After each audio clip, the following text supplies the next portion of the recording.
Welcome to SportsLit. I'm Neil Acharya. And I am Nathan Sager. Today we welcome Steve Simmons. He released A Lucky Life, Gretzky, Crosby, Kawhi, and more from the best seat in the house through Triumph Books on November 8th. This book is a collection of columns and features of over nearly 45 years in covering pro sports.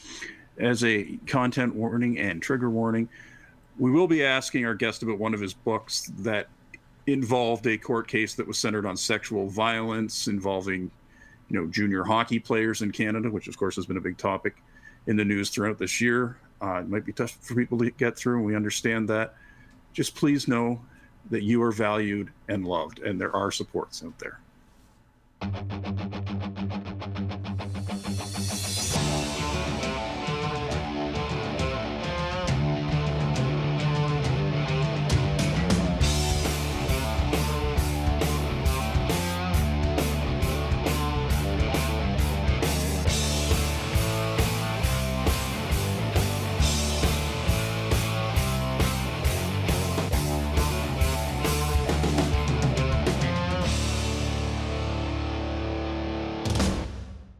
Steve Simmons has been a sports writer for 43 years, first at the Calgary Herald, then Calgary Sun, followed by a move to Toronto in 1987, where he has been for the past 35 years at the Toronto Sun.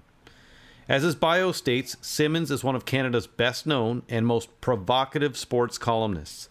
His work moves the dial, especially the widely read Sunday Notes column. You may recognize him from his time on TSN's The Reporters. And as for his authorship, Steve has written 4 books and collaborated on 6 more.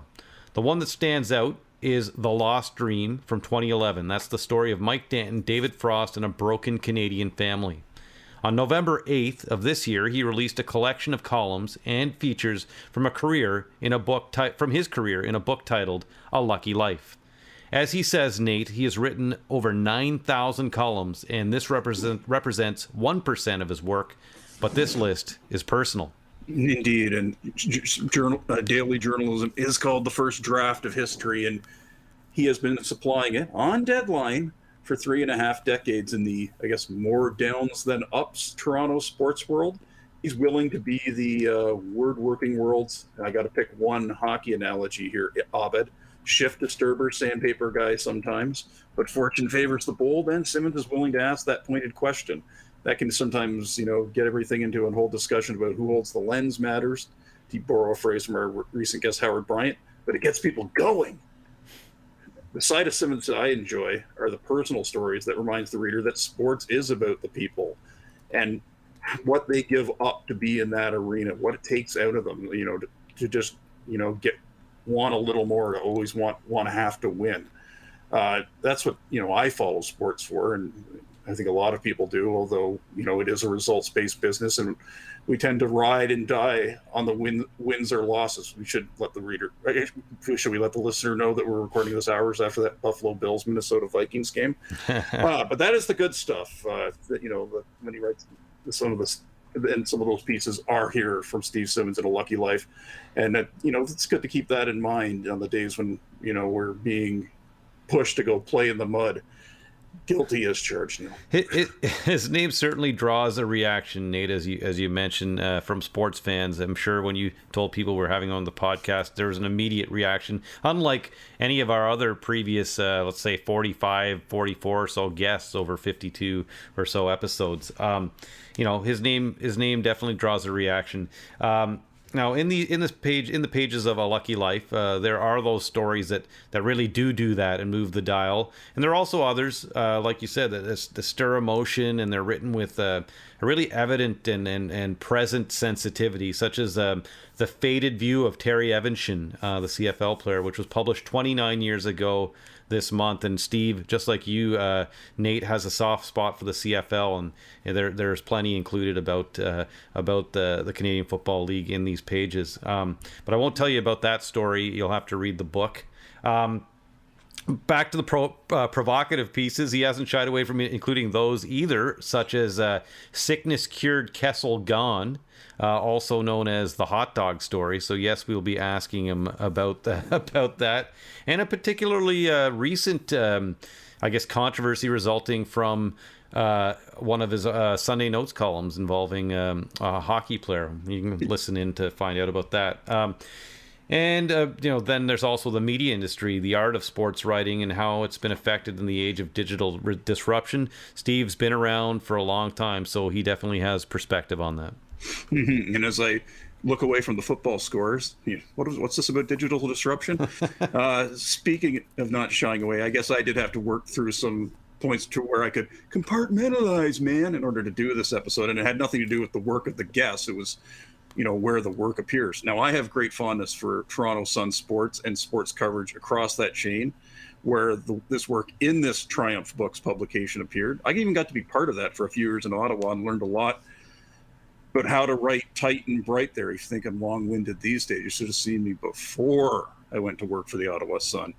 But I'd love to stick to sports. I just want to quickly acknowledge that, while we were prepping for all this, I was, caught up in seeing, a push with that paper supporting it to a large extent to, take away public goods in Ontario, education, healthcare, charter rights, and not least of all the farmland protections and wetland complexes we need to manage the climate emergency so that we can keep the nice things such as sports, which I want for my young nephew and niece who are both under the age of 6. And I'm just summing up the last 2 weeks in November in Ontario. But again, I speak only with my voice here. With that out of the way, I will stick to sports today. There were just a lot of strands inside Sags' head. Those are your thoughts. Yes, Nate. And before we get to our guest, I will just say that this podcast is about the guest and their book. And whoever you are and whatever you read out there, SportsLit is for you and for intelligent conversation. Steve Simmons after the break.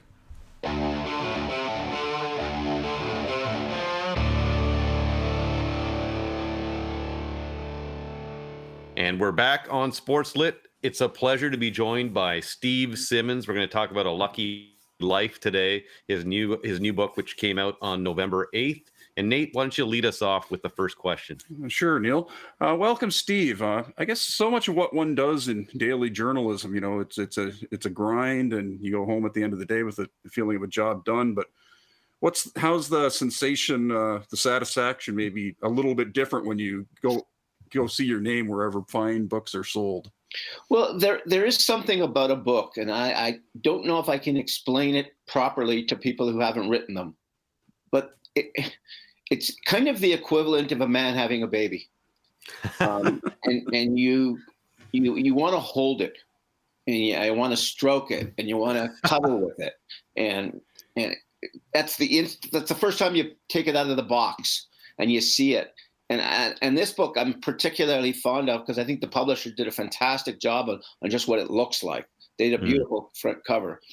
And so there's that process you go through. And then there's the process of every author I know has done this. You go into the bookstore and you move your book. And you see where they've put it and you don't like it and you change it. And now suddenly you're on Heather's favorite list for at least that afternoon. And so I've already done that once. At an Indigo near my house, and I know my friend John Shannon, who has a book out, did it with both of our books in Edmonton, and I was happy for that as well. And I suspect I'll be in more bookstores, moving books around and making sure that people can see it, because sometimes where you are in the bookstore and how prominent the book is can be. The most important thing is always word of mouth, but I think after word of mouth and word of social media and word of online stuff, where you can find it in the store is always a matter of importance. I gotta ask you before Nate jumps in. I'm just interjecting before he follows with a question that I know he has. I like to ask this every now and then to some of our guests because we are SportsLit, and so it's always either athletes or authors that are talking about sports books. And there's a huge amount of competition. You have to be competitive to be an athlete at the NHL level or at any high level. So are you competitive? Like are you calling your publisher up and trying to find out numbers? And if you're better than John Shannon's book right now, are you selling more? Is that an issue for you, or not an issue, but something you do? Well, I think everyone does it, and you don't even have to call them up anymore. I think you can go on Amazon and places like that and see like where is your book ranked and how many people have bought it on the website and how many people have ordered it, and they put it in categories. So, for a sports book, it'll be ranked, whatever the number is. I looked the other day just out of curiosity on the day it officially went on sale. I think I was 36,000 on the bestseller list. And but some people had already ordered it, which was kind of nice. And years ago, I wrote Lanny McDonald's book in 1987, and I guess I can say this now: it's not a very good book, but boy did it sell, and boy did it sell very well. And it sold, and people don't buy books today the way they did in the late 80s. It sold, I think, 39,000 in hardcover and 66,000 in softcover. And if I can go anywhere to with a tenth of all that with this book, I'll be doing cartwheels. Well, that's a question I actually, because you're mentioning, I've had and I've asked others in the past. The business of writing a book is must have changed greatly, and that goes from everywhere from like maybe the advance. I know Nate, remember Roy McGregor told us, or at least he wrote in one of his books about just how much he got for an advance back in the day versus now, or something like that. So yeah, how has the business of writing a book changed? Well, I think the business of writing a sports book as such is, and I'll tell you a story about my book, The Lost Dream, which is a book I'm very proud of, by the way. It's the Mike Danton, David Frost story. Mm-hmm. And when I've lost my train of thought for a second. Sorry. But when the business of writing books, and then and when I wrote it, I was extremely pleased and proud of it, and the numbers just never showed to what I thought it should be or would be in terms of that. So you have to take a different approach and just think, I've done all this work, I've put it together, and the late Frank Orr told me years ago, you're never going to get paid by the hour on this. If you think this is what number of hours I put in and this is the money I'm going to get out of it, if you think you're going to make money, you're just kidding yourself. And I made money on the Lanny McDonald book, and I probably lost money, although I didn't officially lose money on The Lost Dream. But for the number of hours and the time I put into it, I would have been about 30 cents an hour, I think. Yeah, and of course, Frank Orr had that book. I think it was called "Puck is a 4-letter word." By the way, Steve, I can confidently report the Coles in the Jackson Square in downtown Hamilton, A Lucky Life, and John Shannon's book were on the top shelf. So I'm going to assume Stephen Brunt's snuck in there on your behalf. What I wanted to ask, I noticed I did love the design of the book. But I noticed a quote right in the inside is from the novelist Philip Roth. And I think the first novel I ever got out of like the university library on my own, not assigned for class, which meant there was a chance I would actually read it, was The Great American Novel. And timeline wise, you would have been a teenager when that was published. It is a satirical baseball novel. I just wondered how deep was the connection there with Philip Roth for you? Well, Philip Roth wrote Portnoy's Complaint, which was for somebody who loved to read and loved to write. It was sort of the equivalent of literature and pornography all at the same time. And so for a young guy, that was a pretty exciting thing. And then I've read some other books by him, and he's one of so many writers that I look, up to and forward to reading. And so when I saw that quote, I can't remember where I got it from, but when I saw it, I said, this is my life. This is what my life has been. Every day you're trying to be better. And I think Dave Steve's book was called Tomorrow I'll Be Perfect. Mm-hmm. Yes. I think that's what columnists think too. I'm writing today, tomorrow I'll be better. And that's, there's a certain insecurity always that I think every writer has. You want someone to tell you this is really good, or I really liked your work. But you're hoping to hear that, and you go on to the next day hoping that tomorrow will be better than it was today. And that ties into this book here, A Lucky Life, right? You chose you at the end you write, hey, this represents 1% of my work. I've written over 9,000 columns and features. So I guess two-part question. We're all journalists here, right? So two-part questions are bad. So let me just ask the first question. And how did you decide on what you would have in this book? Well, this thing started when a group of friends were hanging around, not sports people, just people that are friends of ours. Where were you when Kennedy was assassinated? And where were you when Man on the Moon? And when were you when this historical thing happened? And then we started talking about sort of life after Paul Henderson's goal. And it was, where were you when Crosby scored, or Alomar hit the home run, or Kawhi hit the shot, or Donovan Bailey won? And it started to hit me. Well, I was there when Alomar hit the home run, and I was there when Carter hit the home run, and I was there when Bailey won the 100 meters in Atlanta. And, and I started realizing, boy, you were there for a lot of things. And then you looked at the history of it all, and it was like, this could be a book. And so that's where it started from. And then I thought, well, there has to be a historical nature to it. So, the Crosby goal is in there, and the Kawhi jump shot is in there, and the Alomar. To me, it's 5 Blue Jay home runs, but I don't have them all in the book. But there's 5 that are the most important in team history. And you can go through all of these things, and whether it's Usain Bolt or whomever it is you're writing about, there's a lot of history that's happened over a 40-year period that I've worked, and I was fortunate enough to be on assignment at all of those things. And so I also thought to myself, no one else was. Like, I've been lucky to be a general columnist, which meant I was never sort of stuck to any one thing. It means I could write hockey when hockey's going on, and baseball when baseball's going on, and the Olympics when the Olympics is going on. And so I was able to get to so many places and so many areas. So I got to see all the basketball highlights and the baseball highlights and the football Super Bowl and the Grey Cups and all those things. I thought, well, I'm going to sort of throughout the book, tell these stories along with other things that I wanted to tell. And one of the things that I found, it's reading a column or a feature that you wrote 10 or 20 or 30 years later is like going to the movies. You might see a movie you loved in 1985 or 1990, and you watch it now and you think, boy, that didn't age well. And it's the same with writing, I think. I mean, I saw pieces that I thought would be terrific, and they didn't age well. And so that's what I kind of cut out. And then you write, you put in what you think you should put in, and there's some back and forth with the editors. Do you like this better than do you like that? Oh, I don't know if fighting isn't the right word, but we had conversations about which piece should be in and which piece should be out. And then you think after the fact, boy, I wish I had that one in it, and I forgot about this one, and I forgot about that one. We had a baseball writer at the Sun named Bob Elliott, yes, who is the only Canadian in the Baseball Hall of Fame for media. Mm-hmm. And I wrote a column on his retirement.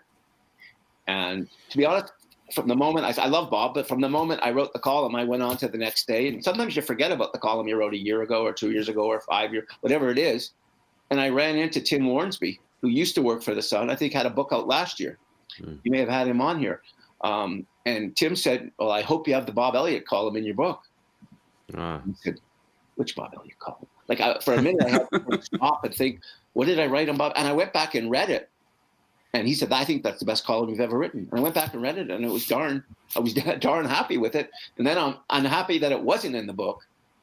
My favorite one that's not in the book is a piece on a hockey player named Tom McCarthy. Oh, yeah. You may or may not know that name. Yeah, was that with the Florida incident? Is that the no, TV station? You have it mixed up with Spinner Spencer. That's my bad. Sorry. Go ahead. Tom please. McCarthy was drafted ahead of Wayne Gretzky in the OHL draft. Tells you the kind of talent he had, and was a first-round pick of the Minnesota North Stars, who kind of bungled his NHL career, didn't take hockey very seriously, didn't train, just wasn't meant to be a pro athlete. Right. And he got arrested at the end of his career, or maybe right after his career ended, for running drugs. He was driving drugs across state lines in the United States. And it says he didn't even know what he was doing. He was just driving things for people and for friends. And turns out he was running drugs. And when you cross state lines in the United States, that's a federal crime. That's a serious crime. Right. So Tom McCarthy wound up in Leavenworth, Kansas, in prison, which is serious time. And he's in there. He goes to the warden and says, "I'd like to start a weekly hockey game."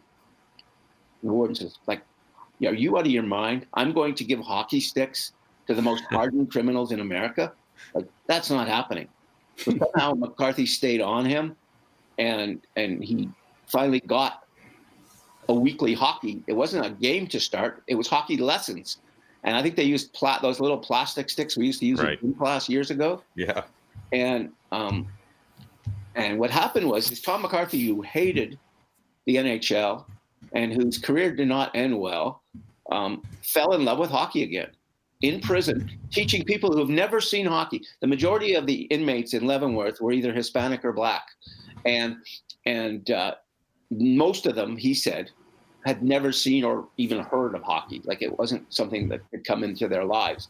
And here he was every Saturday morning, and the weekly hockey game became, if you had a good week in prison, you got to play. You got to go to the hockey game. That was like, the handout that week. And he became one of the most popular guys in Leavenworth. And when he came out of prison and got sent back to Canada, he was extradited.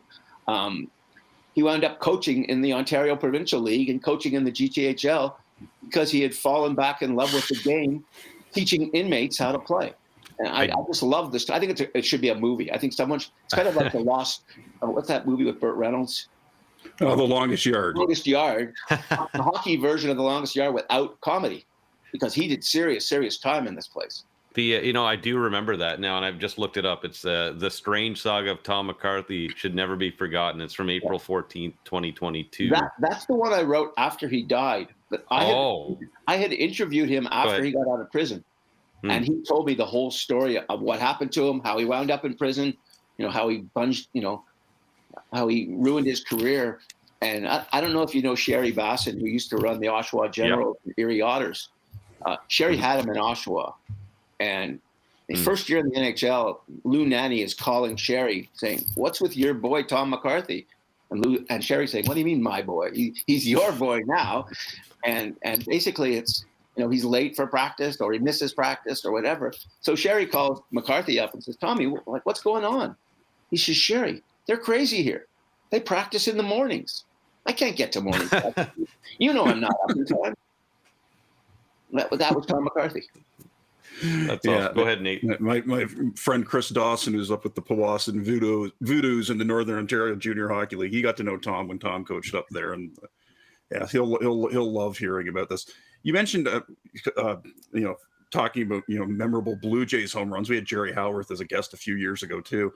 How much does creating a historical record like this, Steve, maybe help counteract some recency bias? Because I've seen lists where people put the Jose Bautista home run ahead of Alomar's, and there's nearly a bat flip in my apartment when that happens. And also, Nate, before you answer that, not just before Alomar, before anything that happened in the '92 World Series, as we saw in a recent SportsCenter top 10. Well, we hate to believe one of the nice things about being old is that you got to see a lot, and in my case, I got to see a lot up close. And so I covered the 90 and 91 and 92 Blue Jays on a pretty regular basis. And I was in Oakland the afternoon that Alomar hit the home run off Dennis Eckersley. And to put this in context, at the time, the Blue Jays were considered to be chokers. They had a good team from 85 right up to 92. And every year something went wrong, or they had the breakdown in 87 when they lost all those games at the end of the season. And then managers changed and they got fired and things happened. And so here they are in Oakland, team that's had their number, and it's Robbie Alomar. The Jays are losing, and Dennis Eckersley, the best reliever in the game, is on the mound for Oakland, and he's making faces at the Jays dugout and fist pumps and the whole thing. And here's Alomar, for my money, the greatest Blue Jays player we've ever had, or the team's ever had. And he gets up there and he hits the home run. And to me, that home run made the 92 World Series possible, because I'm not sure they beat Oakland if he doesn't hit that home run. And I'm not sure they have that inner confidence Ed Sprague then hits a home run in Game 2 of the World Series. By the way, also more important than the bat flip home run. That if the Jays go down 2-0 in Atlanta, I don't think they're coming back to beat Atlanta 4-5 with that Braves pitching staff with Glavine and Smoltz and Avery. It just wasn't going to happen. But when Sprague hit the home run, it's now 1-1. It's coming back to Toronto for 3, and it changed the whole setup of the World Series. So first the Alomar home run, then the Sprague home run. And then there is no 93 if there isn't a 92. So we wouldn't have had the Carter home run without it. And then you get into the modern history with Edwin Encarnacion and Jose Batista. For emotion, in the context of today, the bat flip is obviously huge. But even back then, when I read the piece that I wrote about Alomar and the home run, it gives me goosebumps. And your own stories don't often give you goosebumps. But this one did, because I captured not only the home run, but 30 years ago, I captured what it would mean today. And I didn't know doing it at the time that you're doing that. You're writing, this is going to be historical. Well, you don't really know when you're writing it that that's going to be historical, but you write that nonetheless because you believe it in the moment. And the fact that I think it's more powerful as a piece today than it might have been even back in '92. It's certainly one that's just stood out to me for sure in reading this. Nate, go ahead. Oh, yeah. I just wondered, how did you get down to these are the 90 columns that are going to be in the book? Like it's out of 9,000. Well, I first started with a list of historical events, things that mattered to me, things that, have stayed with me. So I had to have the Donovan Bailey, win in Atlanta. I had to have the Kawhi Leonard, bounce, bounce, bounce jump shot. I had to have Raptors winning a championship because it's the only major championship Toronto has won since '92. I had to have, certain things that I was at that meant something. Usain Bolt took my breath away in the Olympics in Beijing. And again, after that, I wound up going to all 9 of his races where he won gold medals in each one of them, except one of them I think has since been taken away because of a relay positive test by one of the other people in his group.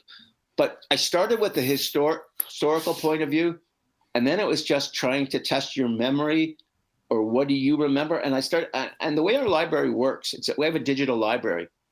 It only goes back to 1990. So I was disappointed that I couldn't go further back to find things that I was really looking for. Okay. And when I left the Calgary Herald in 1987, I can say this now, I stole my file. Where they used to keep clipping files in those days. And so I had at home, I could go through everything I had written for the Calgary Herald and go through that and see if I could find something. And you were just trying not to have too many things from the same year.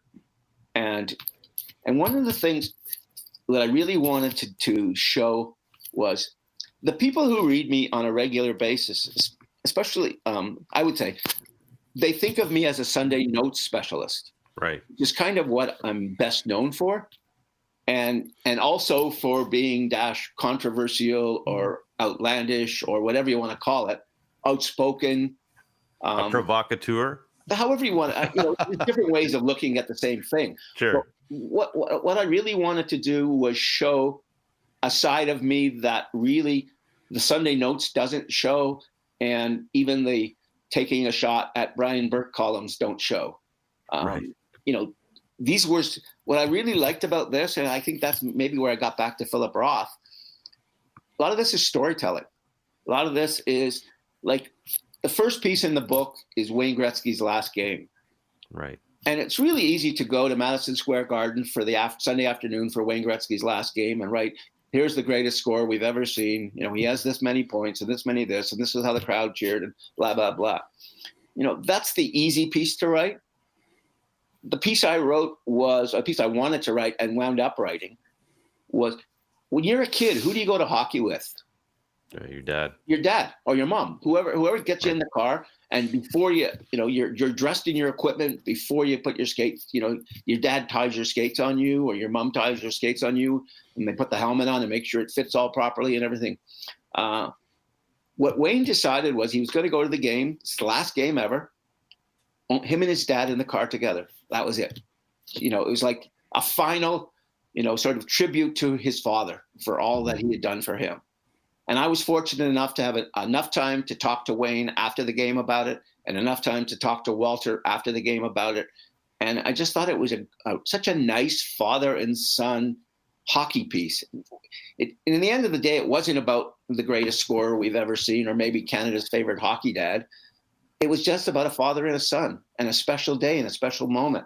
And I remember getting a letter after I wrote the column originally from Michael Barnett, who was the agent for Gretzky at the time, thanking me for the piece that I'd written. And to be honest, I don't get very many of those.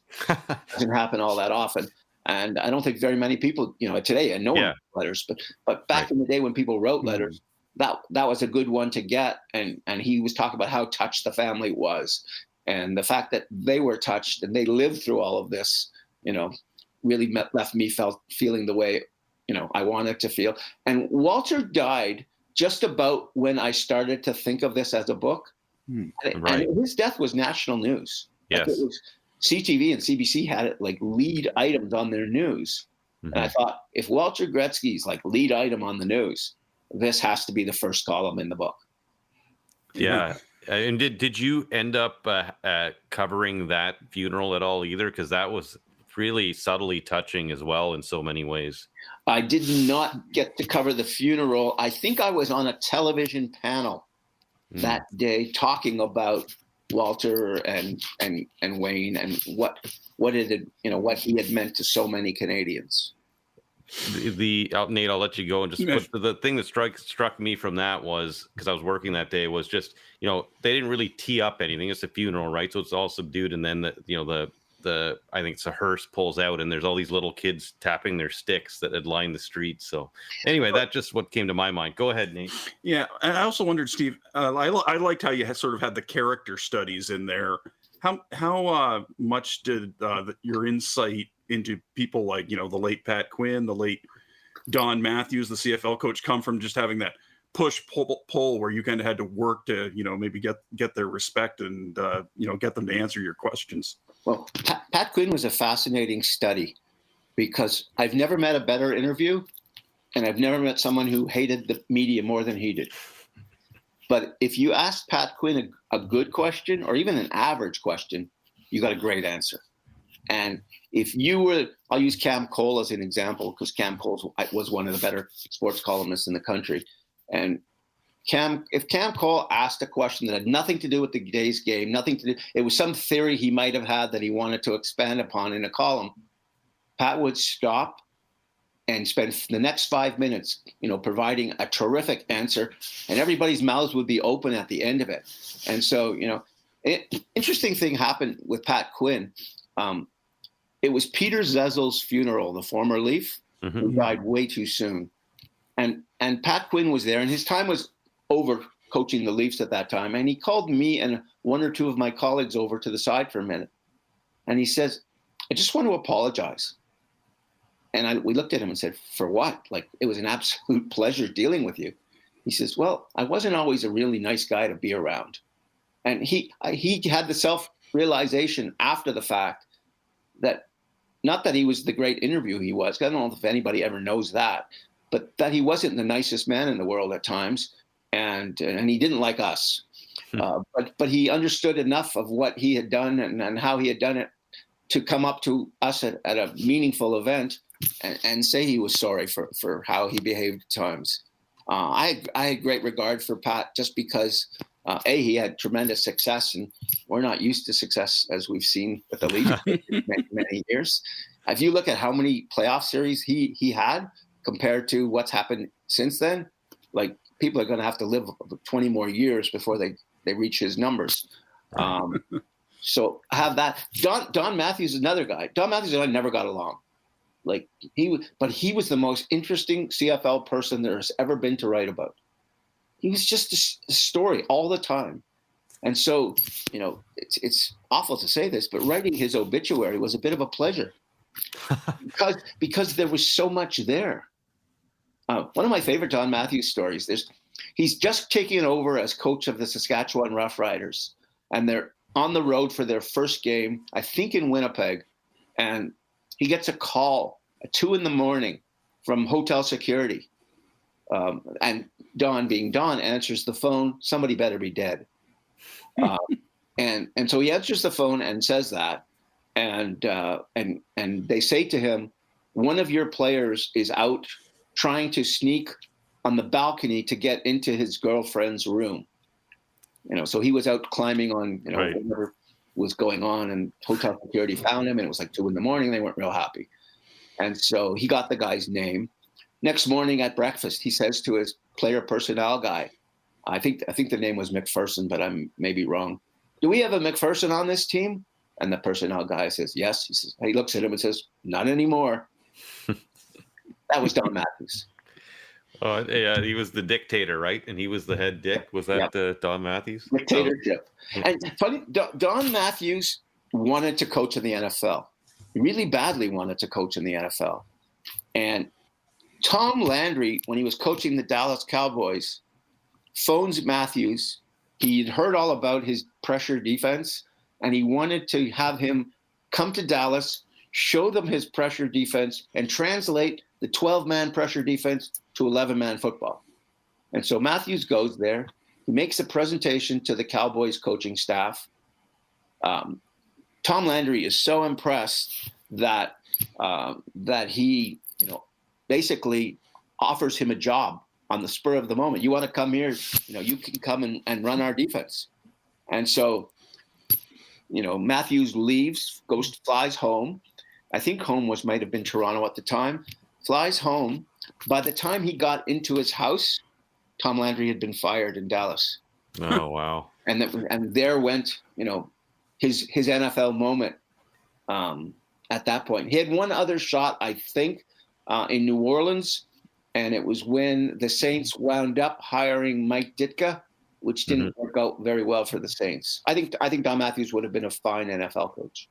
Yeah, and just to quickly interject for Neil asks, I think if you ever pick up the book The Perfect Pass, it mentions Don Matthews. I think right after that, coached in the short-lived World League, and it was Mike Leach and Hal Mummy studied his 2-minute drill to come up with the no huddle for their air raid offense, which went on to revolutionize college football. So the Don actually revolutionized offense, I guess and indirectly. Defense and people. Players love that guy. The media didn't like him. He was a hard guy to deal with. But players adored playing for him. He understood things about football that have come in vogue after he left football. One of the things, the NFL rarely hits anymore at practice. Don didn't believe in hitting in practice at all. Like in those days, everybody hit in practice. The teams Don coached didn't. They would be in helmets, shoulder pads, and shorts. And that's how he ran things. And now today, because of what we know about head injuries and other things, Don was way ahead of his time when it came to that.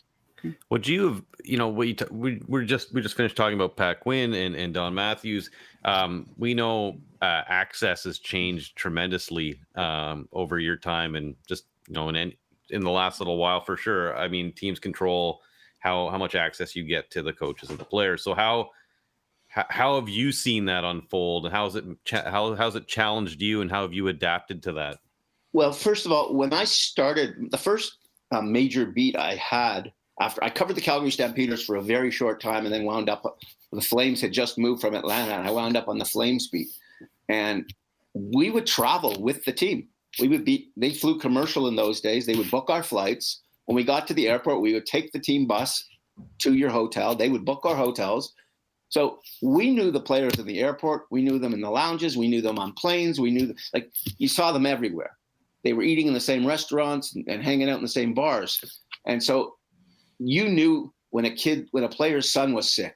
You knew when a wife was pregnant. You knew everything that was going on almost all the time with everybody, just because, you're just around.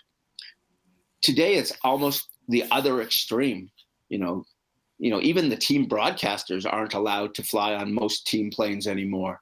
Mm-hmm. And, the teams all charter, and we fly commercial, and you don't get time at the rink to just hang out with players or at the ball field or wherever it happens to be. Everything is, okay, we're open from this time to this time. One of my favorite things, the Pittsburgh Penguins, when they were the last 2 times they were in the Stanley Cup Finals, they used to have a rule that a player would have to skate on the morning skate on the day of the game to be available to be interviewed. They made up this rule. And so Sidney Crosby, Evgeny Malkin, Chris Letang, none of the good players on the Penguins ever skated in the morning skates. So you'd walk in the room and the PR guy would announce proudly that the Penguins are now available, and it would be like 5 guys you've never heard of. And so that's what's really changed. What it's done for, depending on who you are and how you do your job, it's forced people to be more creative. You need more phone numbers than you used to have before. You need more ability to text people. And by that, I'm talking more general managers and coaches. I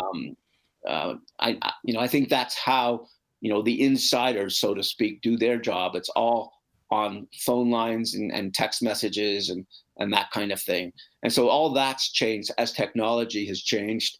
But to be honest, the relationship doesn't come to be the way it once was. Right. And I'll use the 92-93 Blue Jays as the best example I can come up with, or even the 93 Leafs.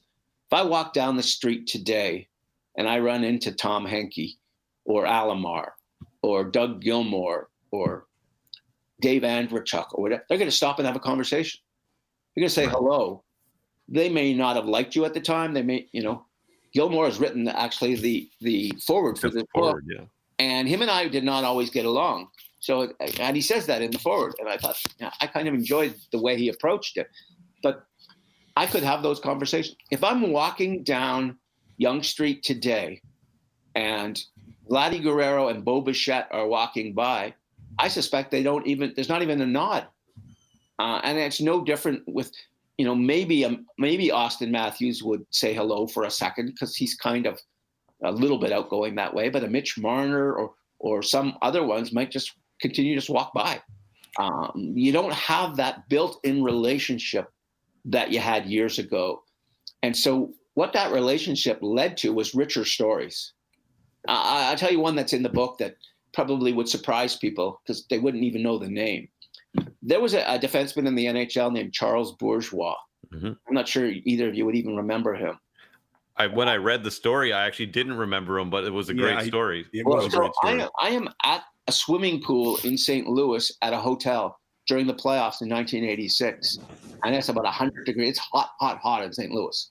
I'm sitting out there, and who comes out to the pool? Charlie Bourgeois, who I knew when he played for the Flames, but didn't know him real well, but just knew him because he had been on the team. He got traded to St. Louis, and so he's living in a hotel, same one I'm staying at. So we're talking. He grew up in Moncton, New Brunswick, and I have family in the Maritimes, and we talked about different things and where he went and where he grew up and how. And all of a sudden, he starts telling me about his dad. His dad was an RCMP officer, a high-ranking RCMP officer who was taken hostage. 2 policemen were taken hostage, forced to dig their own graves and buried alive and killed in Moncton many, many years ago. I think Charlie was like 10 or 11 years old when this happened. He opens up and he starts telling me the whole story.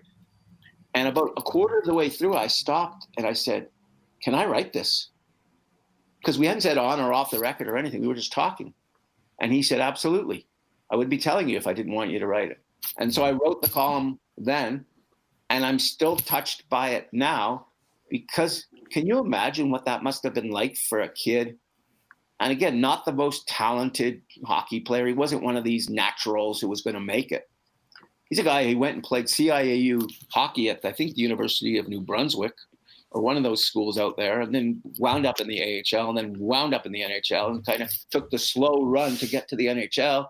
And then, this story, all these years later sticks with me because, I'm a dad and, we're all sons of somebody.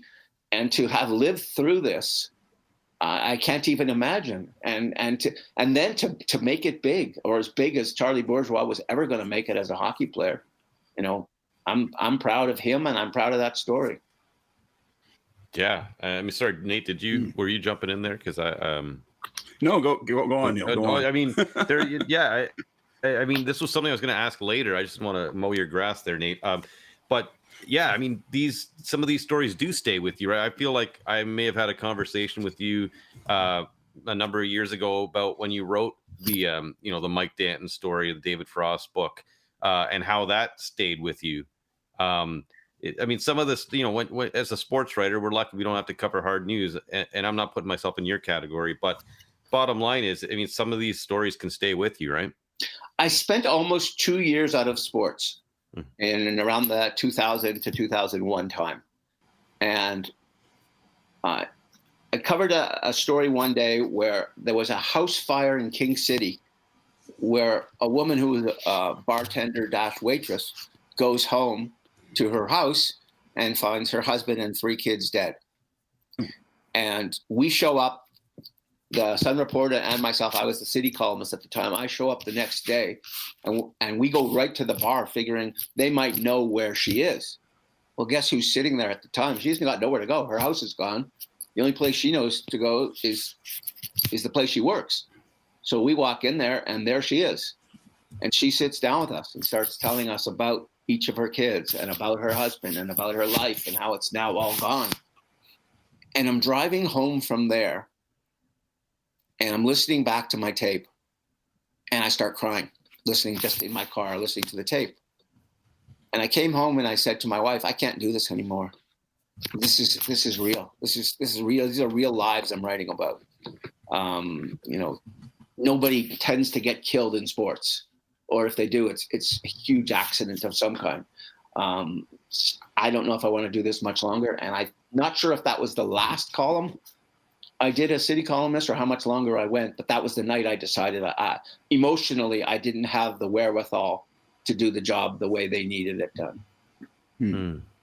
But I mean, it's still, I mean, there are some sports stories as you wrote though that still stay with you. And I mean, there's another avenue I want to go down with you on this, which is also, do you think it benefits someone like yourself to have that experience in another part of media, in another part of journalism, so that when you go back to sports, you have perhaps a different perspective? Do you feel we right now you can go to the College of Sports Media and focus on nothing but sports and get out and work in sports? I mean, do you think it helps that you had that you were a general assignment reporter for a little while? Well, you can look at it from both sides. You could say, as a beat person, you learn how to ask questions. You learn how to follow stories. You learn how sort of the basics of daily journalism. And so when I went to Newside, I had those basics and they worked for me as well as they did. But I went from a very sourced world where I knew lots of people to a world where I didn't know anyone. So a lot of days I felt like the dumbest kid in the class. Like I'd go to court and Christy Blatchford would be there, or Rosie DiMano would be there. And it's like, I would be looking around saying, like, what am I doing with them? Like, I'm not in their league. And so, but what you realize over time, and it happened, and it helped when I went back to sports too, is the fundamentals are the fundamentals. If you know how to interview, if you know how to ask questions, if you know how to chase a lead, if you know how to use the phone, there's a lot of basics that are involved in daily journalism. And I think if you have the basics, you can cover City Hall and you can cover Queen's Park and you can cover a sports team. But what's happened interesting, more at the Toronto Star, I think, than anywhere else, is every couple of years they decide that one of their news writers should be writing sports, and they move them into sports. Right. Once in a blue moon, Kevin McGran may be the exception. Once in a blue moon, it works. But I can give you about 10 examples of it not working. Right. Where they brought in a guy to cover the Jays, or they brought in someone to cover the basketball team, or whoever it was. It is different, and you have to know how to do it. You have to know how to chase it. And what I liked about going back to sports, it felt like home for me. I knew, I'll use today as an example, I know 2/3 of the GMs in the NHL, just because I've been around so long and they've been around so long. I know all the managers, or most of the managers in big league baseball, and you know a lot of the people around the NBA. So when you go to, when I go to a Stanley Cup playoffs, and it's Tampa against who was it last year they played? I've forgotten already. Colorado, in the hallway, Colorado, yeah. And and John Cooper takes you aside because he wants to talk to you privately, and it's got nothing to do with anything on the record or even about sports. He just wants to have a conversation. And so that's really nice. I mean, that's something that I missed when I wasn't in sports, was the familiarity of the people around. And what I noticed was that the veterans who had been around, the court reporters and the city columnists and the news columnists, they knew the judges and they knew the lawyers and they knew, who was who, the police chief and all those people. I basically was introducing myself every day, and you always felt like you were 2 steps behind. Yeah, calling the police for things is not fun. I do that in my current job. That actually connects some threads for me, Steve, because when you covered the David Frost trial in 2008, and then the book came out, what blew me away was how you were like analyzing. Here's what the Crown didn't ask about, and you often don't see that in court reporting. How often? I guess it's been 15 years. How should people view that whole sordid saga? And Napanee is actually my hometown. Well, how should people look back on that whole sordid saga nowadays? It was a horrible event that never received the justice it deserved, because the justice system is such that a great lawyer will defeat an average to below average lawyer every day of the week and destroy him. In this case, it was a her and a him in the process. Marie Henein in court was beyond brilliant. I always say that if someone brought a meal to your table and it's the best dinner you ever had, within 15 minutes, Marie Henein could convince you that it wasn't. She's that smart. And there was a guy named Sandy C. who was working, he's since passed away, was working for the province.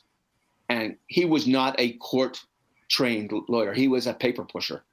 And he did not know how to conduct himself in court, or to even the judge kind of said it in his summation. It was a mismatch. And so Dave Frost had the brilliant attorney, and the poor Jefferson family that were looking for justice for what had happened to one or two of their kids, depending on how you view this, got none. And Dave Frost, as I think I've written, and maybe in the piece in the book, I don't remember if it's in that piece or not, he was found not guilty, but he was not found innocent. Hmm. Yeah. It is. Yeah. And how, maybe looking back, I mean, that was 2008, a lot of changes in the culture since then, but I think the principles of what happens in a courtroom haven't changed. And well, what's kind of remarkable, big picture, is all this Hockey Canada stuff has come out, all the scandal involved and other scandals that we're now finding out about. And Sheldon Keefe coaches the Leafs. Mm-hmm. And it's like this bad portion of his life has just been, the script has been written in another direction. I've written the piece, and it's in the book, about my interview with him. But it's barely gotten a mention. And I thought in recent times with the Mitchell Miller story out of Boston, right, Sheldon Keefe did some dreadful things to young ladies, as did Mike Denton, as did David Frost, to people who to this day are still fighting these demons. But, he's Sheldon Keefe and he coaches the Leafs, and we are not supposed to mention this. But is that what you pride yourself on, as being that journalist in that scrum or wherever at the press conference that will ask that question? Is that what you stand on? It's not so much asking the question in the scrum. It's seeing, and I'll give you an example of what happened here. I wrote a column on the day the St. Mike's Majors traded Sheldon Keefe, Mike Denton, or Mike Jefferson at the time, and the other two guys whose names now escape me, to the Barrie Colts in exchange for almost nothing. And the Barrie Colts were a very good team, and St. Mike's was a very bad team. And I thought, why is St. Mike's trading their best players away and getting almost nothing in return? So Terry Koshin was our junior hockey writer at the time, and Terry said to me, they're doing it to get away from Frost. And I said, what do you mean get away? Who's Frost? He said, and his line to me was, you don't want to know. And that's where we ended the conversation. And the worst thing I think you can say sometimes to a journalist is you don't want to know. And so what happened was that I started making phone calls. Oh, sorry, one more thing. I wrote a column that day. Like, why has this happened? And John Crick, who's now our football writer at Sun Media, he was one of our senior editors at the time. And he read the column and he said, "I've never done this before, but I don't think we should run it." And I said, "Why?" He says, "Because you don't have the story. You have part of the story. Why don't you go out and get the story? I'll hold the column. You've done good work here, but I don't think you have the story." And I spent the next 2 months working on a story about Dave Frost. And when Mike Denton was arrested at San Jose Airport all those years later, nobody knew who Dave Frost, for trying to kill Dave Frost, and nobody knew who Dave Frost was. The New York Times and the Washington Post, and I can't tell you how many, USA Today, and so a whole bunch of other newspapers basically rewrote my David Frost feature from 1999. Yeah, I mean, do you think you would revisit that now? Like, I mean, you have the story in the book about Sheldon Keefe, but I mean, you mentioned, it's not being talked about now. Is that something you would revisit now, or is that been put to bed for you? The only way you revisit it is you ask him, "What do you think about this situation? What do you think about that 2018, what happened in London?" I think that's where you revisit it. I don't think revisiting, like, his story's been covered. I covered it as best I could, and I wrote the book as honestly, and I'm really proud of the book, as well as I could, and so I don't have any more to say about what went on there, and so that's not new. But I think having a viewpoint of what does this man think at age 40 of things he did when he was 16, when you see a kid, Miller, for example, who's not getting signed because of things he did, at a certain age. And I had a mention in a column recently. I'm sure you're familiar with Craig McTavish. Yes. Craig McTavish, went to prison for vehicular homicide. So he killed a man, came out of prison, went right back into the NHL, spent almost the next 20 years playing, and then now coaching and GMing ever since, and he's still coaching in St. Louis until that staff gets fired. But sometimes getting a second chance is a pretty good thing. It's been a pretty good thing for Sheldon Keefe. It's been a pretty good thing for McTavish. In today's world, knowing what we now know of the way, we're so fast to judge things, and would Craig McTavish have gotten a second chance? Would Sheldon Keefe have gotten a second chance, or even a first chance? Because in his case, the stuff that he did was in junior hockey. And at that time, Tampa, drafted him in the second round when everybody had him listed as a first round pick, and no one wanted to touch him because they didn't want any part of Frost. Yeah. Interesting points.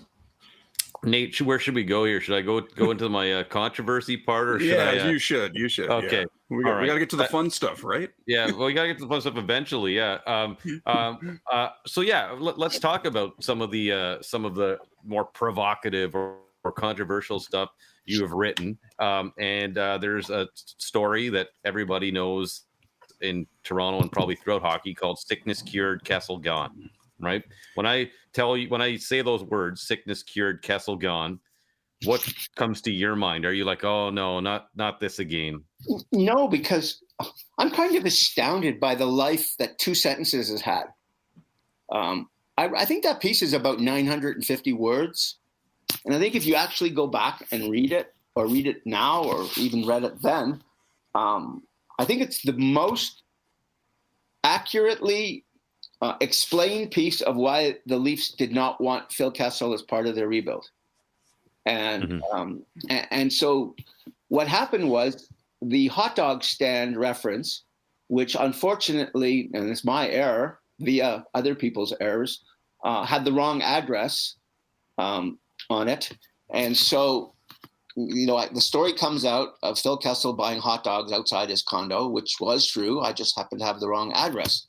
And so what became big news at the time was, this is not true, and this never happened. And I've been hearing that forever and ever from, there's a lot of people out there that don't like me and don't like my work. And here we are 7 years or 8 seasons later, 7 years or 8 seasons later. And, Phil Kessel's birthday comes. What happens? He's got hot dogs on the cake.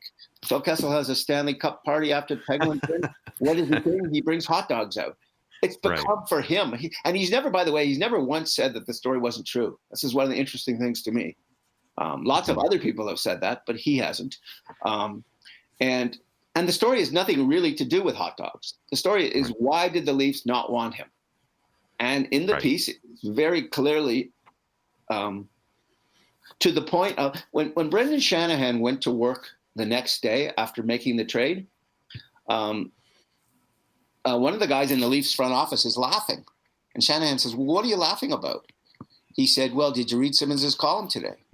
And he says, no, I haven't seen the papers yet. Why? He says, because it looks like you wrote it. It sounded like you wrote it. And to me, that was, if anything told me that I nailed the thing, that story did. Because I believe, other than screwing up on there's a stupid series of things that led to me getting the wrong address. It's so boring that I'm not going to continue to tell the story. But that said, go back. I honestly wish every person who rips me to this day goes back and reads the darn thing, because it will tell you more than anything that's been written anywhere else. It will tell you why the Leafs didn't want him. Yeah, and then it kind of makes sense now. I mean, they were rebuilding, and usually when you do that, you move a player. But I guess just to get it, Mike Babcock was hired just before Kessel was traded, and Mike Babcock and I had a conversation, as I do with every time a new coach, new GM, whatever. You tend to try and arrange for a lunch or a meeting, or how are you going to have your relationship? Are we going to do text messages? Are we going to send emails? Are we going to phone each other? Like, what are we going to do? And you always have that conversation. At least I always have had that conversation. And so I'm talking to Babcock, and Babcock says, well, I don't go off the record. I want to tell you that right now. I don't go off the record. So then we start talking. I said, well, do you want Phil Kessel on your team? The first thing's out of his mouth, let's go off the record. To me, that says something about Babcock, and it says something about what they cared about or didn't care about with Phil. Okay, so how should one sort these like two, I guess, parallel things? That one, the columns in your mind stands as accurate, but also Phil Kessel's gone on to be the NHL's Iron Man. How did that work out? Well, if you never go into a corner and you never come back into your own zone, and you're on the ice, by the way, on the ice for the most goals against as a forward in his from the day he entered the NHL to today. He has been on for more goals against than any other player in hockey. If you play only portions of the rink, then you're not going to put yourself. I mean, it's amazing that he's done what he's done. Let's be honest. Anyone, I don't care who you are. It's amazing that a puck hasn't hit him or something hasn't happened that way, or even in practice get hurt. But Phil only plays what do they talk, 3 zones? I think he plays like 1.5 zones. So if you only play 1.5 zones and you never put yourself in positions to get hit, then you're going to do what he does. That said, Phil Kessel's extraordinarily skilled. I mean, look what he did on the 2 years Pittsburgh won those cups. He wasn't the best forward on a team with Crosby and Malkin. He was the second best forward. And over 2 years, I think it was Crosby 1, Kessel 2, Malkin 3. He was that good.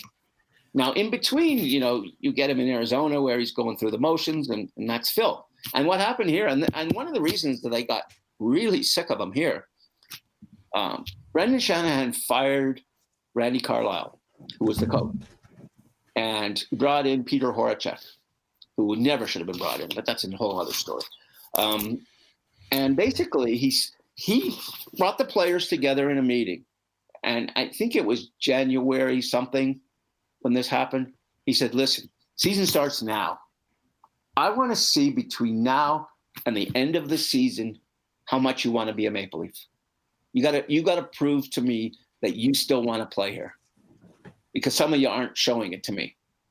And over the final, whatever games it was, 40-some games, I think Kessel had 4 goals. And he was a non-participant most of the time.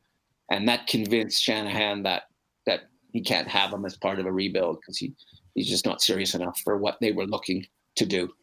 It's interesting when you mentioned, just right off the top when you answered that question to Nate, I thought out of nowhere, I just started drawing parallels to Vince Carter in a way. Now, I know Phil Kessel's got championships, Vince has none, but, when people defend Vince Carter, they always talk about how talented he is. And I'm not saying he eats hot dogs or he doesn't try, but you can play a long time if, you probably haven't gone through that grind of the playoffs or whatever. So a loose comparison, I guess, just kind of entered my mind. What's interesting thing with Vince Carter is Vince Carter got more and more loved as his career got older and older, which kind of has happened, I think, to Phil as well. Mm-hmm. I think you hang around long enough, and Patrick Marleau, I think the same thing kind of happened in his final years. Right. In Vince's case, he in Toronto should have been NBA All-Star, like one of the best players in the NBA. That's what he should have been. His talent said that, and there came a point where either his mom or himself or his agents or whomever just decided they can't be here anymore and this doesn't work. So rather than, orchestrating a trade by asking to be traded, he orchestrated a trade by basically stopping to play. And he quit on the team. Mm-hmm. And he quit on the Raptors. I mean, there's no for all the guys who want to build statues for Vince, mm-hmm. Go right ahead, build a statue for Vince saying, thank you for what's become of Canadian basketball. Because boys, Canadian basketball become something great. But what did the Raptors become with Vince? They played I think they won one playoff series. Mm-hmm. That's right. Yeah. And that was with Tracy McGrady was still here. Right. So, there were some nice moments, and yeah, he won the people talk about the slam dunk competition like it's something real. Nobody says, "Oh, great hockey player. He hit the shooting pylons at the All-Star game." Granted, the NBA dunk competition is a cultural event, and it was finally someone could hang their hat on something in the city. But I'm with you on that. It's a fabulous moment, but it meant zero to helping the Raptors win. And I'm with you. I think that we talked a little bit about this with Doug Smith, but I'm with you. I think that there's a pendulum swing that's gone way too far one way, and maybe it was too far the other way to begin with the hate. But I absolutely agree that when you talk to people, it's like they're blinded. It's like, did you forget about some of this stuff that happened? And then it goes into the jersey retirement. This is what happens with so many athletes that people love. You take a position and you never come off of it. And if a columnist does that, by the way, we're idiots if we do that. We're controversial. We're morons. You can use any word you want. I've been called all of them. But when the public does it and they take their position and don't come off of it, that's okay. And you know what? If you have a position there's no wrong position on Vince. My position is my opinion on what I thought, and I was around. And it's funny, I couldn't find a really good Vince piece for the book. I really wanted to find one. The best one I found, and it's in the book, is about, never mind trading Vince. Can we trade his mom? and it was all about the power that she had been granted from GMs and ownership and players and everybody else to do with the Raptors. And the NBA has always been a players' league, obviously, and more than the other leagues, I think. Well, moving on to the guy that did get it done, and you write about the you said it already about the bye Kawhi. That was one of the articles in the in your book, A Lucky Life. How did his unavailability foster the concept of a myth? Now, we can look back at like Ted Williams and Babe Ruth, and there's the myth in sports, but really since the hyper coverage of sports started, there's no myths anymore. But Kawhi somehow, in addition to being a man and a legend, became a myth. So how did that happen? Did that happen because he wasn't available and he didn't talk? I think it was Kawhi being Kawhi. He got traded to the Raptors, and the first thing he said to Masai Ujiri is, "Why did you make this trade?" And Masai said to him, "You're the best player in the NBA, and you were available. And if the best player in the NBA is available, I'm going to try and trade for him." And Masai he looked at Masai kind of funny, but he understood. Kawhi was a pragmatist, and he understood that he had to be a certain way, and he was okay being that way, as long as they gave him, the rope or whatever. And the combination of the Raptors and Kawhi and load management and the people that came up with the concept and orchestrated it, it's, they really, Kawhi came here. He didn't change. He never stopped being who he was. He played basketball at a higher level than we'd ever seen before. He played defense at a higher level that we'd ever seen before, especially the bigger the game, often the better he played. And he, basically led the way, with some Golden State injuries to the Raptors winning a championship, which was nobody saw coming. And he never stopped being the guy who didn't care about press, the guy who didn't care about the public, the guy who wanted to play basketball, live his life, win games, and live in California. And so in the end of the day, there he is now in California. Unfortunately, he's not been healthy enough. He didn't play all last season. I think he's only played 2 games or so this year. But I don't think Kawhi ever stops being Kawhi. Often with athletes, they mold in over the years to what you want them to be. They just become that. In Kawhi's case, I've never seen him not being Kawhi. And, I think every day the press used to ask him whenever he was available, we thought about next year, we talking about signing a contract. What are you thinking about? Are you thinking about leaving? And of course, he never answered any of the questions. He just kind of, did his thing and did his 1 minute availability and moved on. So one day they're in the scrum and I said, do you think Danny Green's coming back next year? And it was the first time I think that whole year in one of these things, he just stopped and laughed. Like, thank you for asking something that, is light or whatever on the circumstances. And I kind of enjoyed the moment because he kind of enjoyed the moment. Well, I'm going to ask you one of the harder questions we had today, and I'm thankfully you're not shying away from it. So thank you. We've talked about sickness cured, Kessel gone. And we're going to get to the lightning round shortly because I know we're way over time probably. But you're not on trial here. But I'd be wrong if I didn't ask you about the most recent controversy. And it comes in the form of the Sunday Notes, where basically you'd written about Akeem Aliu and how, he hadn't lasted on a bunch of teams. And so, putting that note and then basically comparing him to Wayne Simmons. And where do you stand on the reaction to that? Because it was, it was all over the internet and Twitter. So, I'd like your take on it. Start with the fact that the reaction was all over Twitter and the internet. But where it wasn't, the newspaper editors of the Sun didn't hear much of anything from anyone. The email of the sports editor didn't hear much of anything from anyone. The email that they post in the paper had a few responses, but not many. And one of the things that's interesting, what you realize is what happens on social media and what happens in the real world aren't always the same thing. And so sometimes a response, and this was a strong one. I mean, I trended, I think, for 4 days on Twitter, and the hatred was to a point where, frankly, I was getting physically sick over what was going on.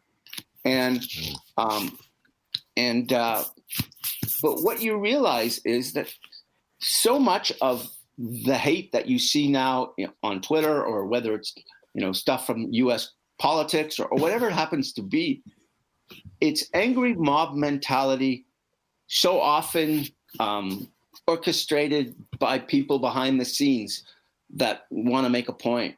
And I'll use this as an example because I made a couple of mistakes here, and I'm quick to admit that. I never ever should have involved Wayne Simmons in any way. He had nothing to do with what I was saying or wanting to say, and that's just and I've told him that, which he wasn't very accepting of, but that's a whole other story. That was an error on my part, and when you write, 8 million words over time, you don't always say things exactly as you want to say them. In terms of Akeem, I have no regard for him. I know too many things. I've heard too many stories. And so the fact that I don't care for him has nothing to do with race or anything else. I don't care for him. And I should have said it in a way that wouldn't have pointed to me in that direction. And I made the error, and I've paid dearly for it. And I wish that I hadn't used the wording that I used. But I don't, I don't back away from the point that I was trying to make. Right. And nor can I, because frankly, and I think if I laid out some of the things for you or anyone listening at home, it would be hard for them to disagree too, but I'm not going to do that. Yeah. Something I heard like the other day when something I was covering was intent versus effect, I guess. Is that fair to say that's something you sort of have worked through with that? Well, you know what, to be perfectly honest, in today's world, you have to be so careful about everything you say that I probably should not have used the note at all. It didn't enhance the column in any way and got me in way too much trouble than I needed to be. That said, every time I saw that Scotiabank commercial with him in it, I was terribly bothered. Again, sometimes knowledge is a bad thing. Yeah, well, we're going to get to the fun stuff now. Well, we are, but I want to ask one thing though, because it ties into what you're saying. Is it at a point now? Listen, the press conferences are covered in its entirety, so the journalist has now become part of the story per se. Your question is it? Do you find it's harder for you to ask a question that you think is? And I know that's not what this is about. I think the real controversy here is what you just basically said sorry for, which is apologizing to Wayne for kind of holding him up as an example. But I want to just switch it a little bit and say, do you find that you can't even ask a question now? Well, I'll give you an example. I have asked a question, and before the answer had come out of a coach's mouth, I've already been emailed, "What a stupid question," or "Boy, are you an idiot," or what, however. And so we lived a long time where press conferences and interviews were not public. And now so much of the daily give and take, it's all public.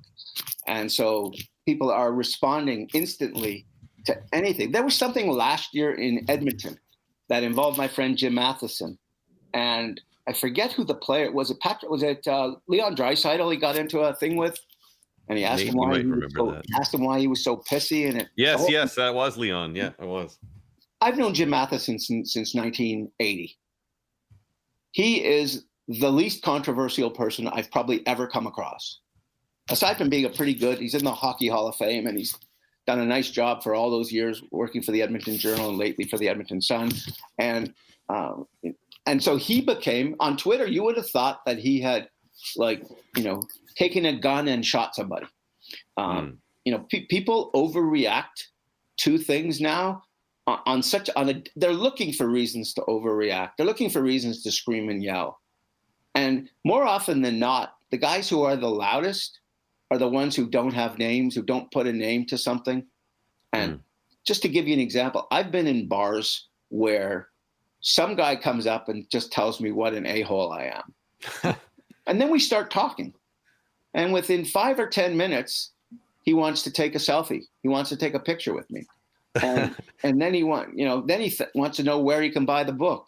Like, I find whenever you have conversations with people, you can usually fix almost any problem they may have had with you with just, understanding or explanation or any of that. And so, go ahead. There's a Jose Bautista story, which you probably are familiar with. Was it his reaction? Yes, go ahead. I had said something online about him regarding he wanted the Jays to make trades and they didn't make trades. I can't remember the exact context. And he came back with a snappy response that the Twitter world just ate up and loved. Right. He put you in your place. Well, the next morning my phone rings and it's Alex Anthopoulos and Paul Beeston together on speakerphone, laughing their asses off. They think this Twitter thing is the funniest thing they've ever seen because they know that Jose doesn't do his own Twitter. He had some company in New York handling his online thing. So stupid me then put on Twitter, take this seriously. Jose doesn't even do his own Twitter.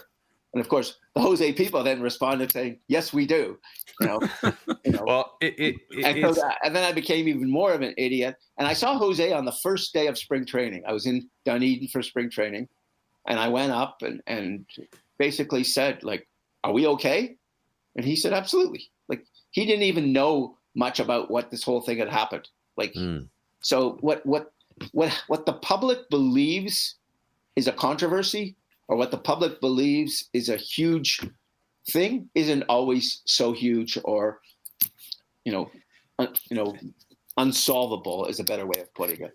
And when you write 8,000 columns, and you write Sunday notes with 30 opinions in every column, and you start multiplying it by 30 years, well, guess what? Nobody's going to agree with all of them. And if they do agree with all of them, they're an effing idiot. This all sounds very much like another realm of sports entertainment where you've spent some time as a fan. What did watching wrestling do to help you understand how fandom works, and I guess how good storylines are made? I don't know if it did anything other than sort of pique my interest. Okay. And I've always been interested. I was interested when I was a kid and used to go watch the Sheik at Maple Leaf Gardens, and I love that. And then I moved to Calgary, and they had Stampede Wrestling, and it was a big part of the community. And it's funny, on Friday afternoons at the Calgary Herald, Stu Hart would drop off a typed sheet of paper with that night's wrestling results, so we could get it in the paper the next day without having to worry about deadlines. And Smart man. The card would go on Friday night, and Friday afternoon, Stu would drop off the results.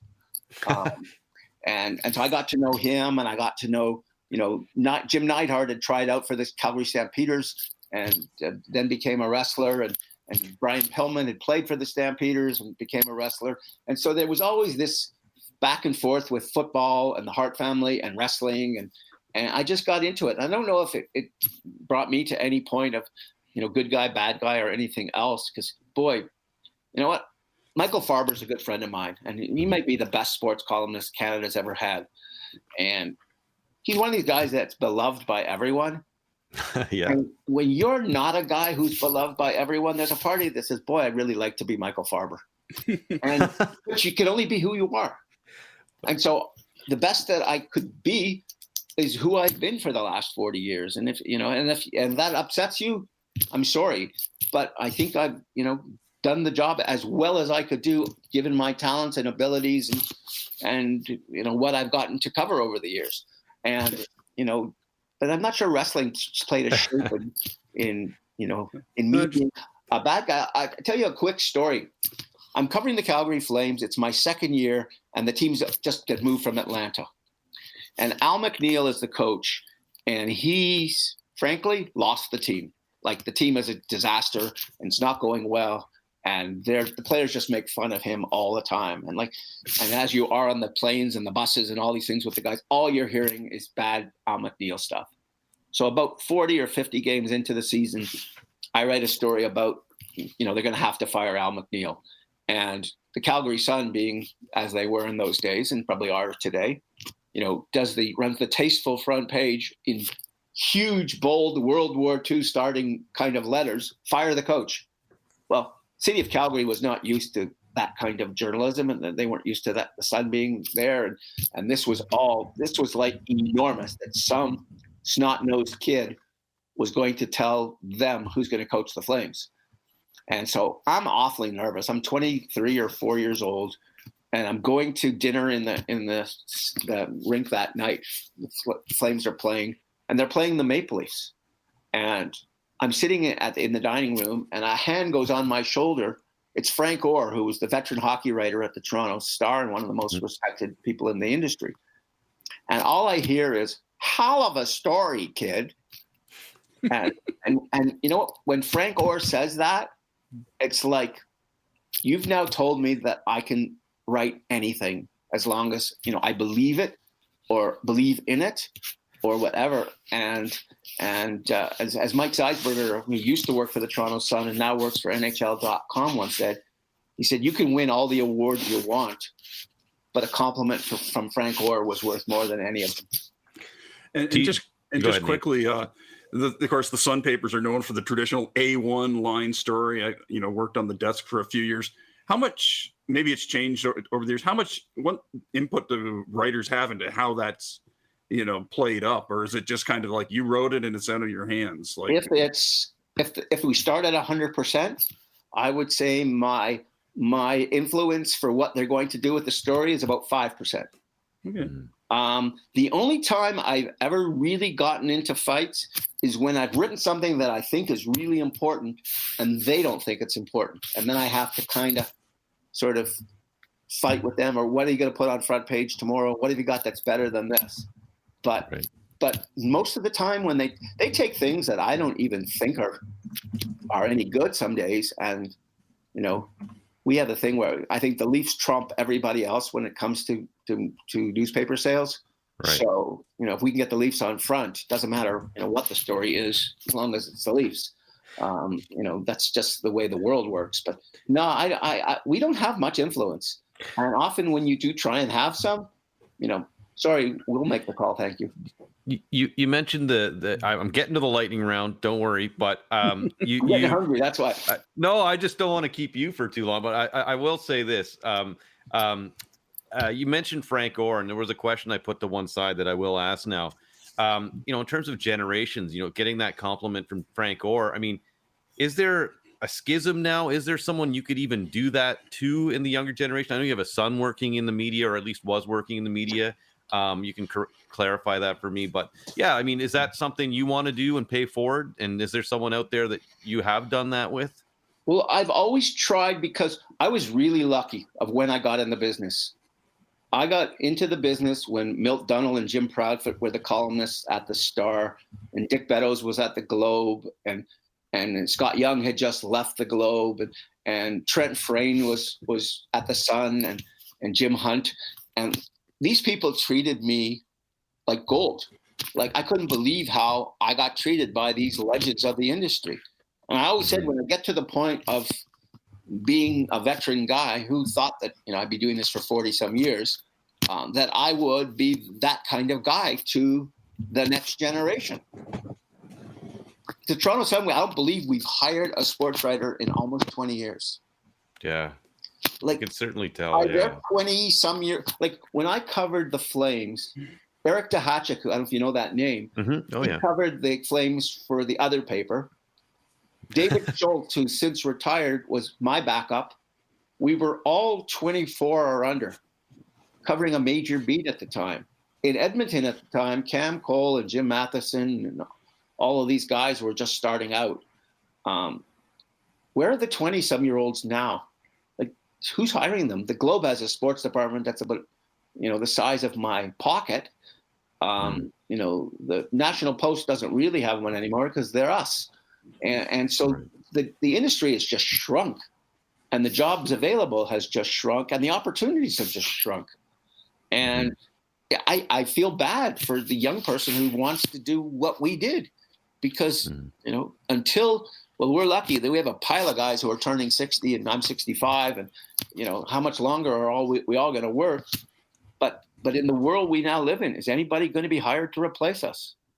And you just don't know, because that's the way that the business has gone. But when I was at I started the Calgary Herald in 1979, right out of Western. And we had, I think, 6 or 7 guys, 27 or under.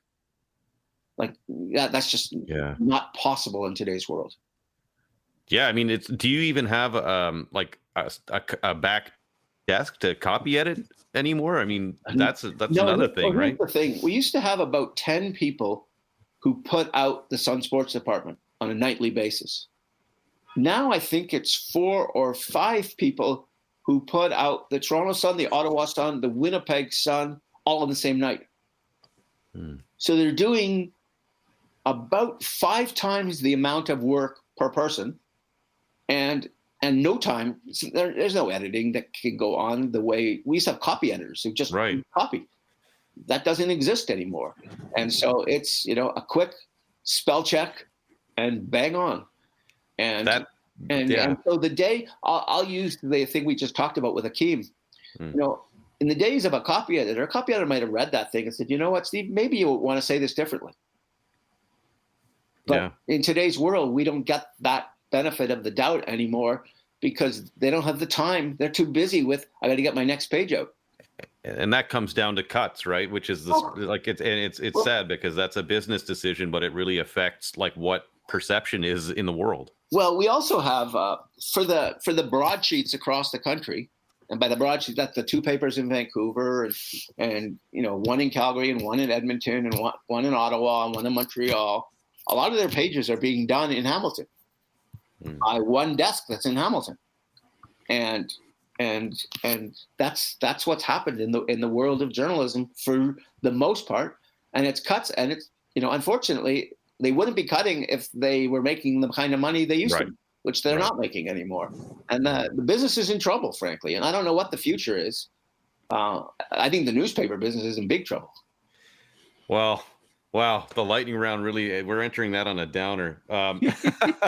No, but you know what? It's interesting to hear it from you. You've seen it. You're there. You've seen the whole thing. And yeah, I mean, I really think the industry now exists there's a mainstream world that's in trouble and then a non-mainstream world that seems to be carrying the load, but that is not necessarily rooted in journalism, right? Like Spit and Chicklets is fun and exciting and cool, but it's not necessarily journalistically based, so you're going to miss out on some things, right, that a traditional journalist could provide.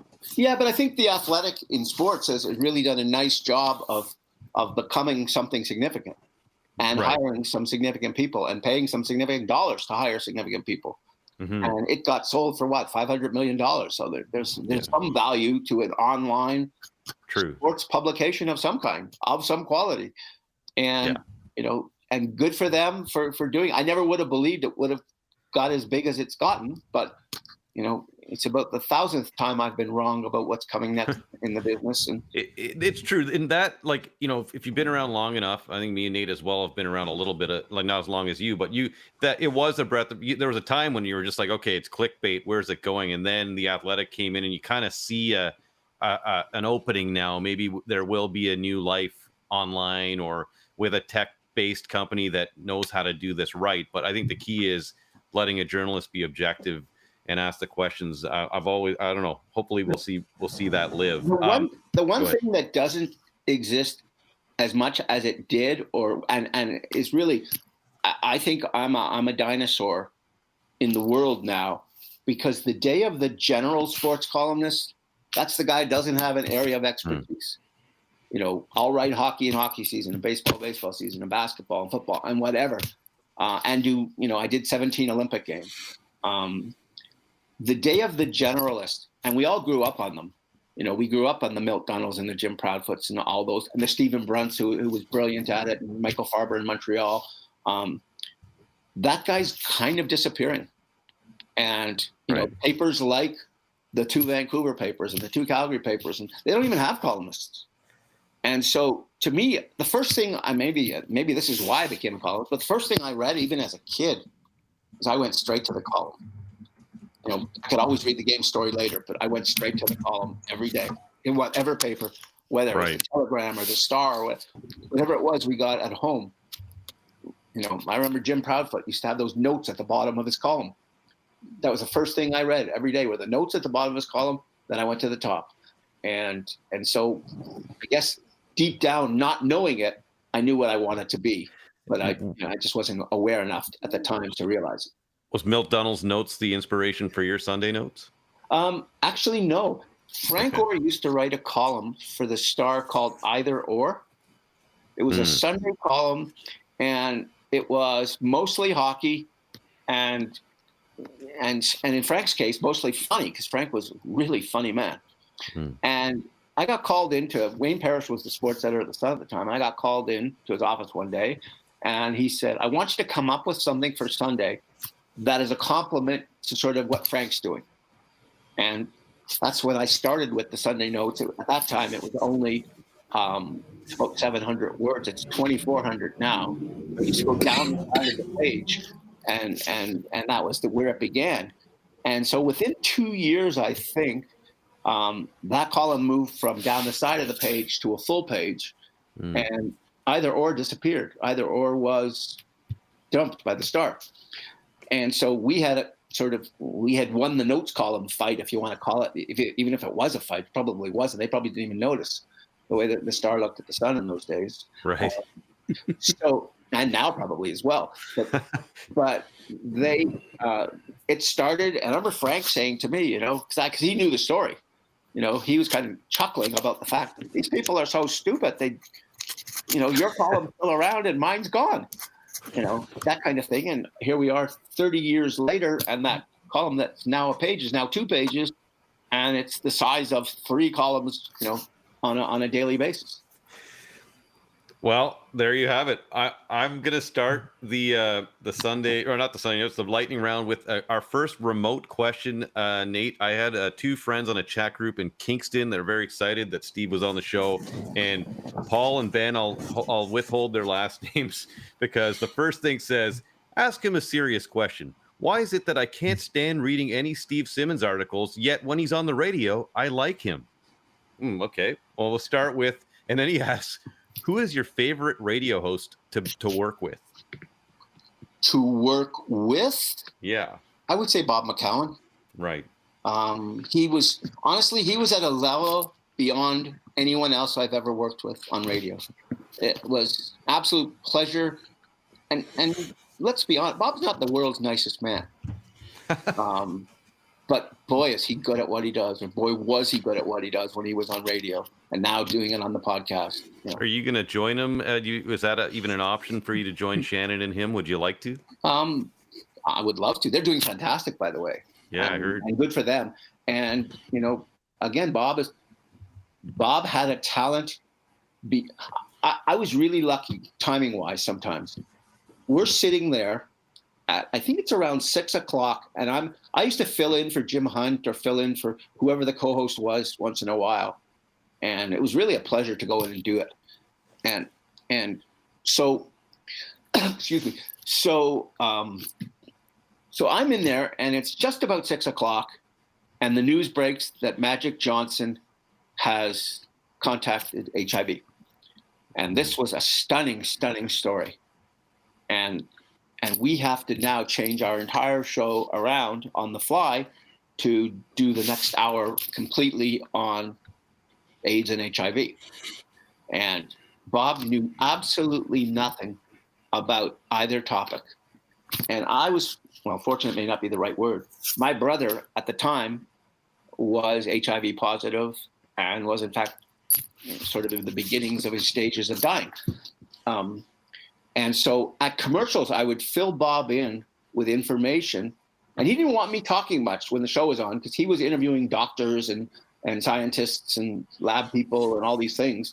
And so he would do the interviews with such finesse that you would sit back in the other chair and just be amazed at how good this man was or how good he could conduct himself. That was one time I was just blown away by his ability. And the other time it was an election, Canadian election, and Jean Chrétien was running for office. I believe he was prime minister at the time, and he was running for re-election.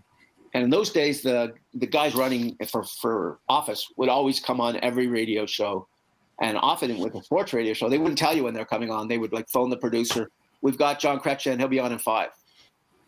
And, and here's Bob, who's, born in Ohio, and I don't know how much he's paid attention to Canadian politics over the years, but, he's getting Jean Chrétien in 5.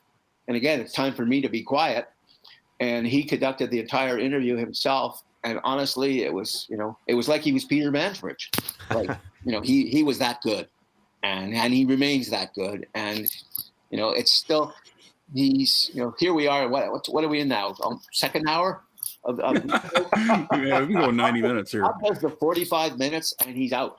Right. He's smart. I think he understands, how long someone wants to get on and listen to this stuff. And right. Again, he's got to be 70 or thereabouts age-wise. Mm-hmm. But God bless him. He's so talented. I wanted to ask who would play Sherry Bassin in a movie? Sorry, what were you saying, Steve? One of the things, because I didn't really answer the question. He says, why do you like me on radio and you don't like me? I think he was making a comment. My answer to that is, I think the people that say that read Sunday and don't read Monday to Friday. Because the Monday to Fridays where you get the features and the stories about people, and you can look at the book, for example, and some of the stories in the book, you can't help but be touched by them. And they're not the kind of story you're going to come away with and say, oh, I hate that guy, because that guy's only telling the story. He's not even part of how it's being, part of the opinion at all. There's no opinion in those kind of stories. Go ahead, Nate. Yeah, so I was going to say, we meant, there was some Sherry Basson mentioned earlier. Who would play Sherry in a movie? Any actor, living or dead? Pacino. Oh, there you go. And he'd have to change his voice a little bit, because Sherry's got that sort of, grasp. Although, who could also do it? Who's I forget, his name is now Paul Giamatti. I think he'll play anything. Yeah. I think he could do Sherry. If you weren't a sports columnist, what would you be doing? Well, I was intending to go to law school.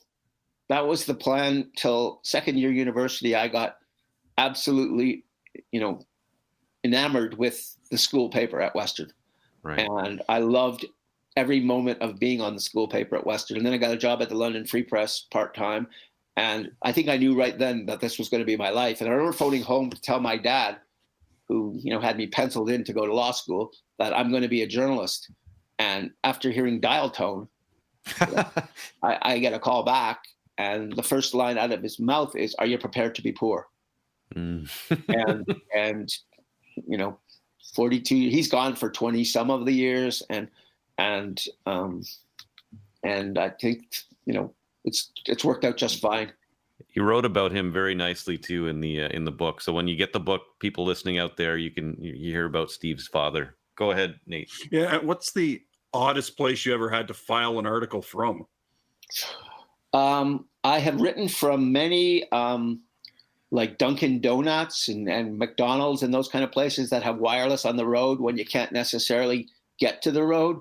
But I think about the weirdest story I can remember is they used to have boxing in Mississauga in a nightclub called Superstars. And, I think Lennox Lewis fought there once, and I forget who else fought there. But we're assigned to cover this. I'm there with Rick Fraser from the Star. And here was the problem. They had an office. They had a place to plug in for your computer. And in those days, you couldn't use computers without it being plugged in. There was no power on them. And there was a telephone, which you needed to send the story. And the phone couldn't reach the computer, and the computer cord isn't long enough to get you to the phone. So there's no way of filing other than dictating, but you can't dictate because you can't get your computer close enough to the phone to dictate. So Rick Fraser read my story to me, and I dictated it over the phone, and I read his story to him, and he dictated it for the Star over the phone.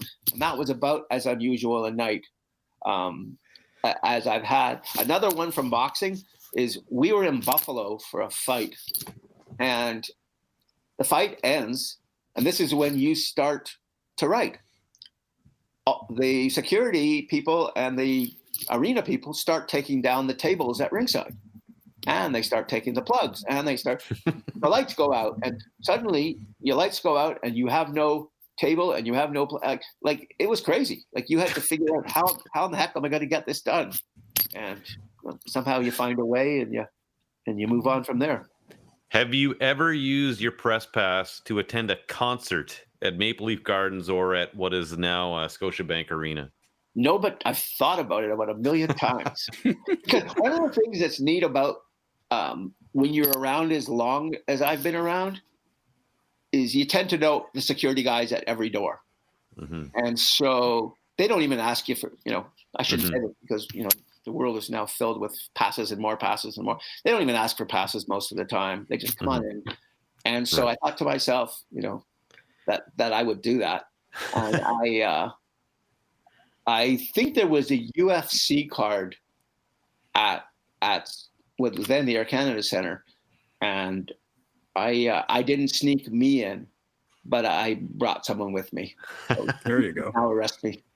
Okay, I have a 1-year-old niece. How young would a child have to be to live long enough to see a second NHL team in the GTA? I don't believe it will happen much as it should have happened by now. I just don't believe the Leafs are very powerful. They don't want another team here. Gary Bettman, as long as he is in charge, is the almighty and all-powerful, and he's not crazy about a second team here. He would like to see maybe a team in Houston, maybe a team in other places. But I don't think – I think, I'm surprised the Players Association, which is supposedly in the business of making money, has not insisted upon there being a second team in Toronto and no team in Arizona. It just makes no logical sense to me at all. And I think if it ever happened, there's 3 teams, there's 2 in LA. I mean, there's 2 hockey teams in LA. There's 3 in the greater New York area. Right. Are you telling me there's not more hockey interest in Southern Ontario than there is in those places? It's not even close. That's a good point. Nate, I think you and Steve Simmons are in agreement. Okay, 2 left. And we're SportsLit. We're trying to be highbrow, but I got to ask it because everyone's going to say you had Steve Simmons on and you didn't ask him this. Where are the Leafs headed? Promised Land or 18-wheeler? I don't think either, to be honest.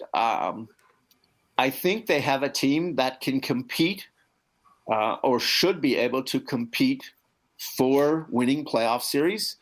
I don't know if their goaltending will be able to hold up if they're in playoff series with teams like Tampa that have Vasilevsky, or the Rangers with Shesterkin, or the Islanders with Sorokin, those kind of things. But this is an immensely talented team up top. It's an immensely flawed team in the second half of the roster. But everybody now is flawed, almost except Colorado. And so, and even there, they're kind of questionable in goal. And so everything, one of these years they're going to win a round. I don't know whether they can sustain with this roster and these salary cap circumstances, sustain winning many rounds. But, if they ever get on a roll, they might be able to, find their way to the Eastern Final or that kind of thing. Where will they have to get for Dubas to keep his job? Well, I think if Brendan Shanahan was the sole decision maker, the decision would have already been made.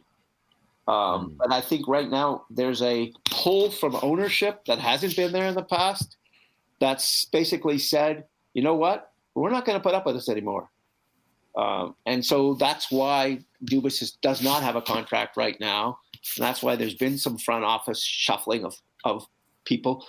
And so I think at the absolute least he has to win a round, because I can't imagine they can give him a contract if they don't.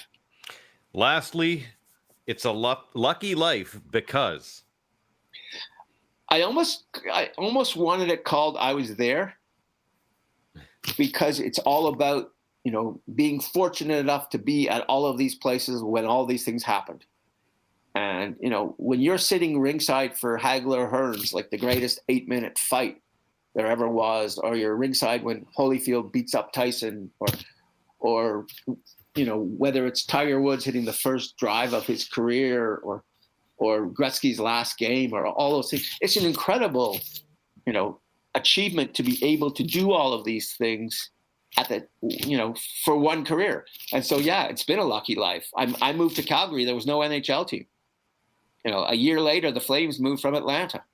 I moved to Calgary. There was no Calgary Sun. A year later, the Calgary Sun was born, and I got a job there. And so many things, are you look at and say good fortune. Good fortune that I was at the track the night in Atlanta when Donovan Bailey won the 100. I could have been at rowing. Whatever was going on that night. Right. Rowing never goes at night. That's a dumb analogy. But you understand what I'm saying? So some of what you've done has been, boy, I've been fortunate to be where I've been at the time. I mean, if USA scores in overtime against Roberto Luongo and there is no Sidney Crosby golden goal, then I wasn't there for that great moment in Canadian history. And, it just, circumstance plays a part in what I've gotten to cover. And so, yes, a lucky life, but I was there for we go to Chicago for the ALCS, Blue Jays and White Sox, and Michael Jordan announces his retirement. There's some freakishness to all of this. You know what, Steve? This is the longest Sports Lit episode we've ever had. So you're part of our history now too. And I'm hungry, so it's dinner time. Perfect. Thank you for joining us. Yes, thank you so much. Be well, guys.